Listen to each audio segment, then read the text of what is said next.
பதநீர் பணங்களுக்கு அனுமதி அளிப்பது குறித்து வரும் காலத்தில் முதலமைச்சர் நடவடிக்கை எடுப்பார் என்று அமைச்சர் பொன்முடி பதிலளித்துள்ளார்.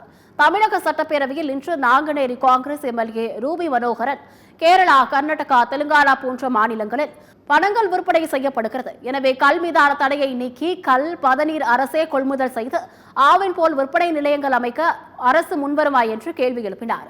இதற்கு பதிலளித்த அமைச்சர் பொன்முடி, கல்லில் சிலவற்றை கலந்தால் அது போதைப் பொருள், அதுபோன்ற நிலை வந்துவிடக் கூடாது என்று கூறினார்.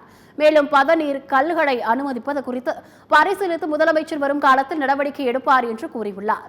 புரோகிபிஷன் இருக்கும்போது இந்த கல் வாங்கி தான் ரொம்ப எல்லாரும் விற்பனையே அதில் தான் நடக்கும். நிறைய இந்த பனை மரம் வச்சுருக்கவங்க, தென்னை மரம் வச்சுருக்கவங்க, தென்னங்கல், பனங்கல் அப்படி சொல்லி தான் விற்றுட்டு இருந்தாங்க. நான் அந்த படிக்கிற காலத்துலேருந்து எனக்கு இதெல்லாம் கொஞ்சம் தெரியும். அதனால் சொல்கிறேன் மாண்புமிகு உறுப்பினர் அவர்களுக்கு. அதனால் இந்த நீங்கள் சொல்கிற அந்த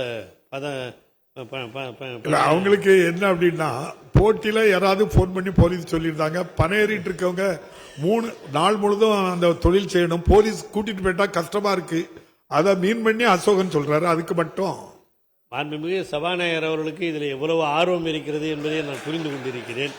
ஏன்னா அவர் பகுதியிலும் இந்த பனை மரங்கள் அதிகமாக வளரக்கூடிய இடம், பனை வளரக்கூடிய இடங்களில் இது போன்ற கோரிக்கைகள் எழுந்து கொண்டு தான் இருக்கின்றன. நிச்சயமாக இதற்குரிய ஏற்பாடுகள் எல்லாம் முதலமைச்சரிடம் கலந்து பேசி அந்த மாதிரி அதை கைது செய்யப்படுபவர்களை எப்படி என்ன செய்யலாங்கிறதையும் நான் முதலமைச்சரிடம் கலந்து பேசி அதற்கான தீர்வுகளை விரைவில் எடுப்போம்.